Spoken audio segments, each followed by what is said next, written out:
जुम्ला फल्छ धान जुम्ला फल्छ धान संसारकै अग्लो ठाउँमा कोही सुन्दैनन् कान कोही सुन्दैनन् कान कर्णाली रोया। आज म कुलदेवताको दर्शन गर्न जाँदैछु। कोही सुन्दैनन् कान कोही जुन पहाड जानुपर्छ।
अहिले चाहिँ हामीले केही दूरी पार गरेर यहाँसम्म आएका छौँ।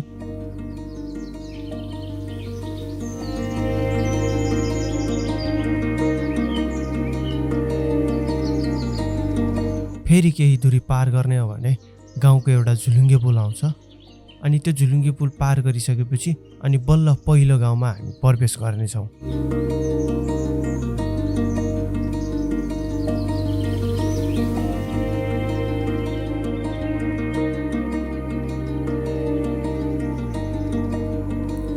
हामीले चाहिँ झुलुङ्गे पुलमा त्यति बनाउन पाएनौँ किनभने चाहिँ टाइम कम थियो र झुलुङ्गे पुलको सानो एउटा क्लिप चाहिँ यही नै हो।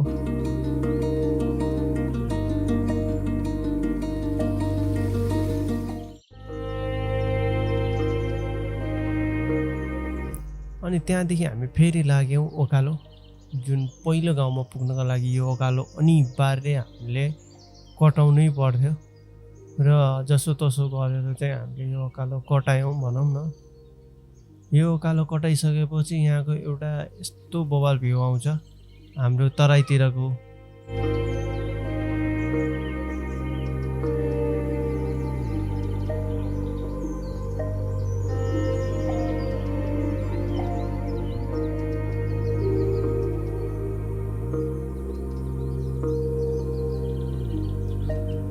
हाम्रो तराईतिरको एकदम बवाल भ्यू देखिन्छ केही साइडहरूबाट।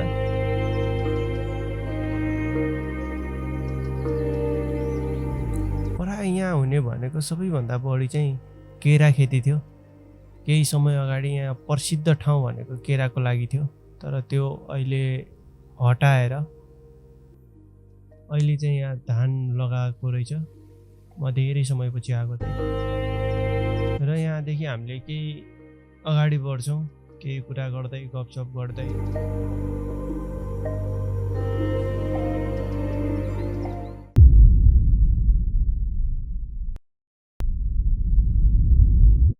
जुम्ला फल्छ धान जुम्ला फल्छ धान संसारकै अग्लो ठाउँमा कोही सुन्दैनन् कान कोही सुन्दैनन् कान कर्णाली रोयाको आवाज कोही सुन्दैनन् कान कोही सुन्दैनन् कान कर्णाली रोयाको आवाज।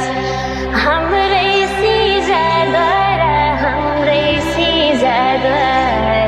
खास भाषाको उद्गम स्थल हुन्छ काठैबरा हुन्छ काठैबरा राज्यको सौतेनी बेलर हुन्छ काठैबरा हुन्छ काठैबरा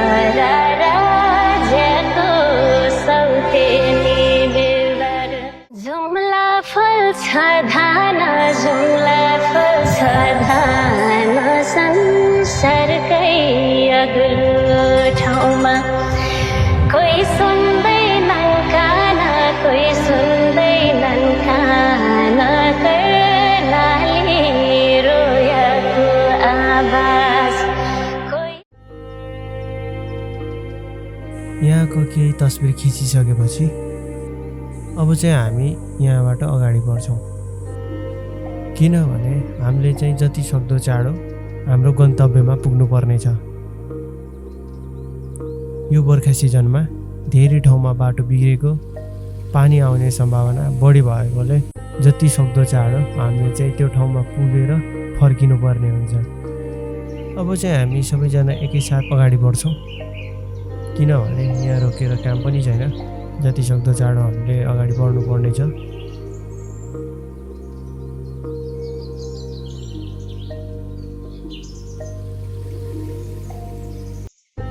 अब चाहिँ हामीले दोस्रो गाउँ प्रवेश गर्नलाई केही दूरी मात्रै बाँकी रहेको छ।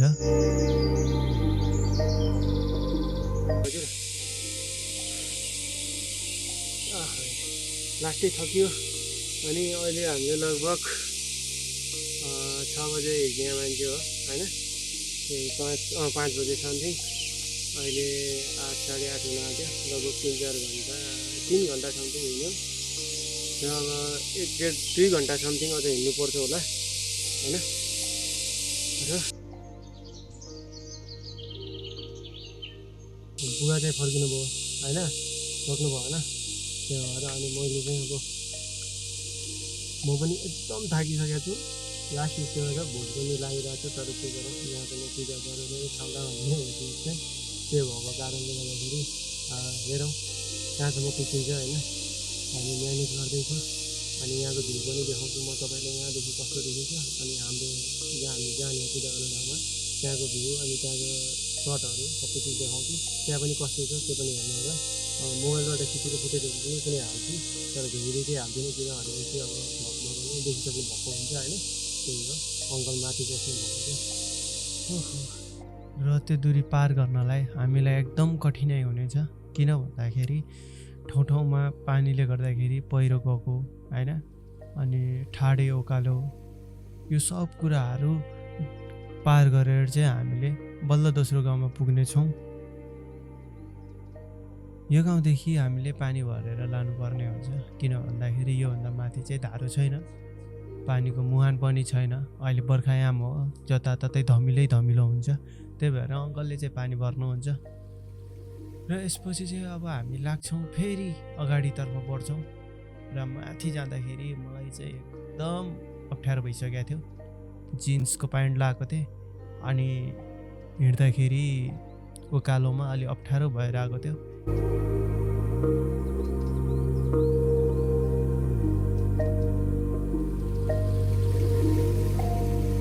मैले कपडा एक्सचेन्ज गरेँ, प्यान्ट मात्रै, अनि मैले कट्टु लगेको थिएँ, कट्टु लगाएँ।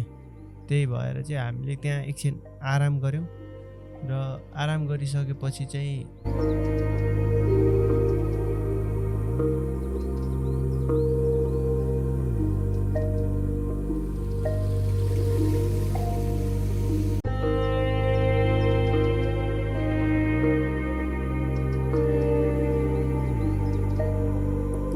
हामी त्यहाँ बस्दा बस्दै 2-4वटा जुगा पनि लाग्यो अङ्कललाई, तर मलाई चाहिँ लागेको थिएन।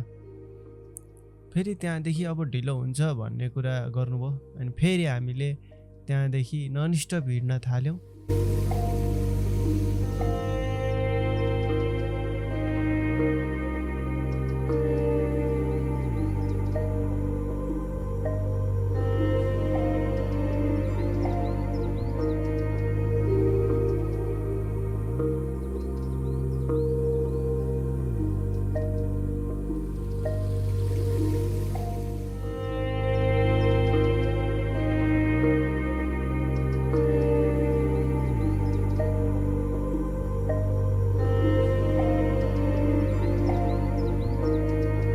यसपछि चाहिँ हामी सिधै आफ्नो गन्तव्यतिर पुग्न सक्छौँ। त्यो गन्तव्यमा पुग्नलाई पनि लगभग यो तेस्रो गाउँ छोडिसकेपछि लगभग 1-1.5 घन्टा अझै नै लाग्छ। 1-1.5 घन्टाको बाटो तय गर्नुपर्छ फेरि। अहिले चाहिँ हामी जाने गन्तव्यको अन्तिम गाउँ पार गरिसकेका छौँ। अब चाहिँ हामीले जति टपमा गयो त्यति नै मौसम बिग्रिरहेको देख्छौँ, किनभने चाहिँ बर्खायामको सिजनमा पानी आउने मौसम बिग्रिने यो सामान्य नै हुन्छ। किनभने चाहिँ यो त एकदम उचाइ हो, फेरि यसमा चाहिँ झन् गाह्रो हुन्छ।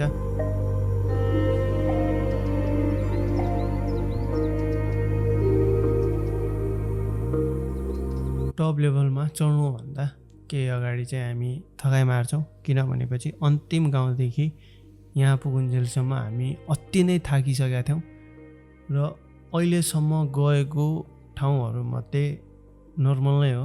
अब चाहिँ त्योभन्दा नि झन् डेन्जर हुन्छ, किनभने चाहिँ सिधै 90 डिग्रीको एङ्गलमा चाहिँ हामीले चढ्नु पर्ने हुन्छ होइन। अनि यो ठाउँ भनेको एउटा धार्मिक ठाउँ हो र हामी जाने भनेको मान्छेले बाख्रा चराउँदाखेरि, गाई बस्तु चराउँदाखेरि बनाएको बाटोबाट जाने हो। यदि बर्खा मौसम हुन्थेन भने चाहिँ हामीले त्यो 90 डिग्री एङ्गलको बाटो भएर जानुपर्ने हुन्थ्यो, जुन कि साङ्गल लगाएको थियो। ढुङ्गामा चढ्दाखेरि चाहिँ साङ्गल समातेर चढ्नु पर्ने हुन्छ र अहिले चाहिँ हामी त्यो 90 डिग्री एङ्गलको बाटो सक्दैनौँ, किनभनेपछि बर्खा मौसमले गर्दाखेरि ढुङ्गाहरू चिप्लो भएको हुन्छ, पानी परेको हुनाले लेउ लागेको हुन्छ। त्यही भएर हामीलाई नै डेन्जर हुनसक्छ। त्यो रिस्क नउठाएर चाहिँ हामीले गोरेटोबाट जाने योजना बनाउँछौँ र यही माध्यममा जाँदाखेरि चाहिँ हामीलाई अझै आधा घन्टा बढी लाग्छ। अब यहाँदेखि यात्रा फेरि सुरु गर्दैछौँ हामी।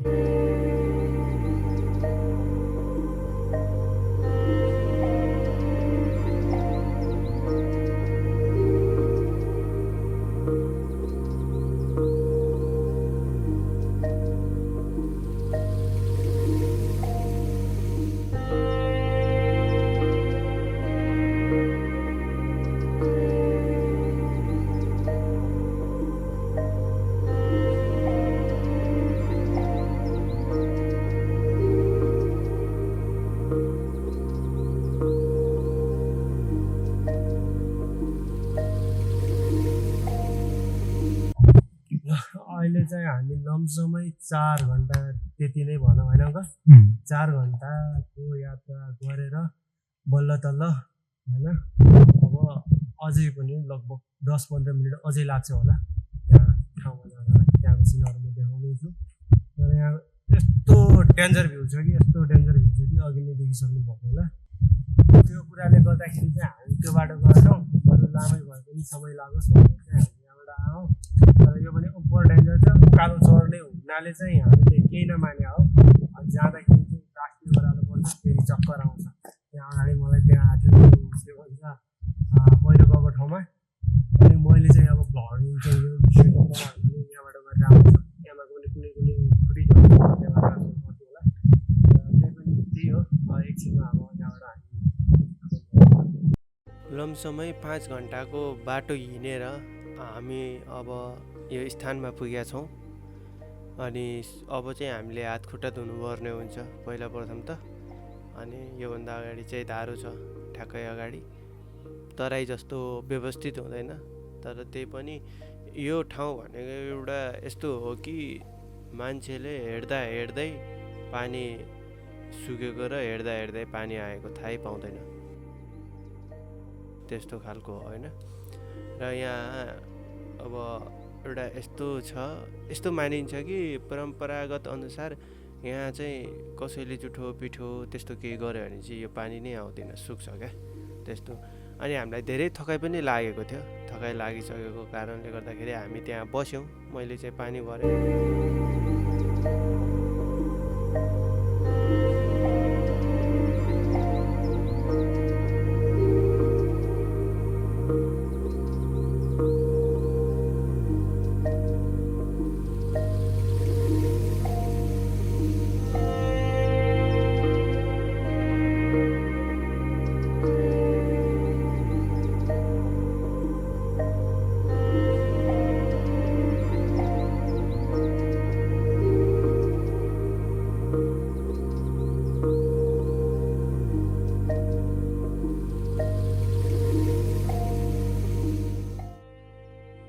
त्यसपछि बस्दा बस्दै समय बित्दै गयो भनौँ न, समय बित्छ भनेर फेरि त्यहाँदेखि चाहिँ हामी मन्दिरतर्फ लाग्यौँ। ठ्याक्क माथि मन्दिर छ, तल चाहिँ धारो हो होइन। यो एरिया भनेको चाहिँ जाँत हुने एरिया हो, जहाँ कि अहिले झुन्चीले गर्दा देखेको छैन, क्लियर मौसम भएको बेला क्लियर देखिन्छ। र यो ठाउँमा चाहिँ धामीहरू नाच्ने गर्छन् प्राय, त्यस्तो ठाउँ हो।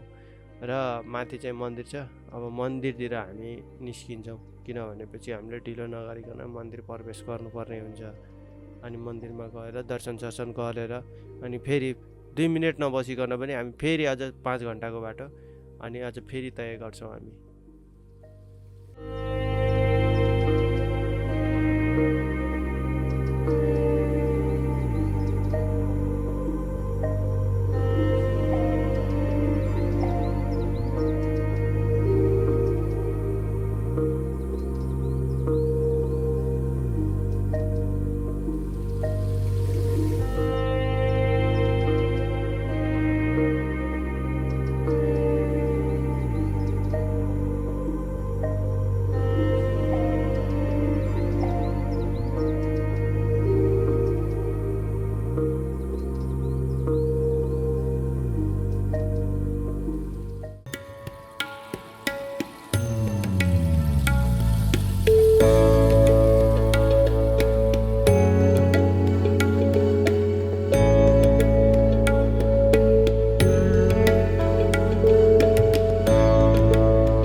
तपाईँहरूलाई यहाँको भ्यू चाहिँ देखाइसकेँ।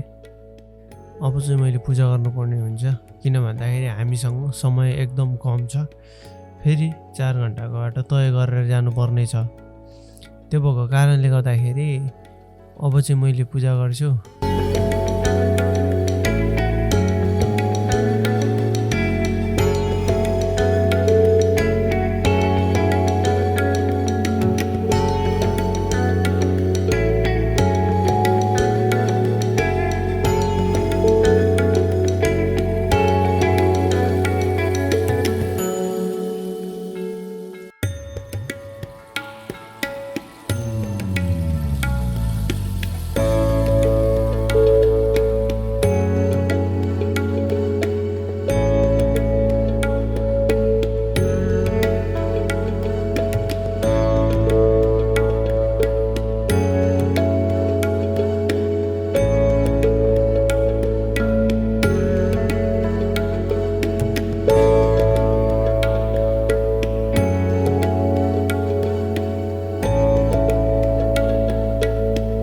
पूजासुजा गरिसकेपछि चाहिँ हामी यहाँदेखि घरको लागि फेरि निस्किन्छौँ।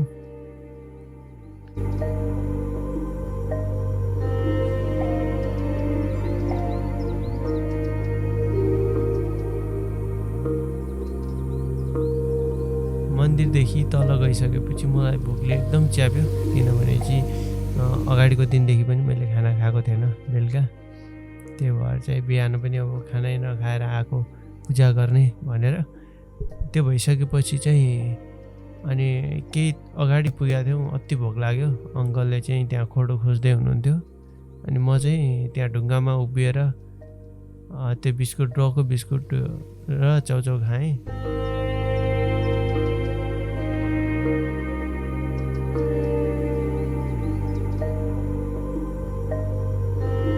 तर पनि भोक मरेन। अनि त्यसपछि हामीले त्यहाँदेखि डाइरेक्ट नन स्टप आयौँ, किनकि मौसम एकदम गडबडी थियो अनि त्यहाँको एरिया पनि डेन्जर थियो अलिकता।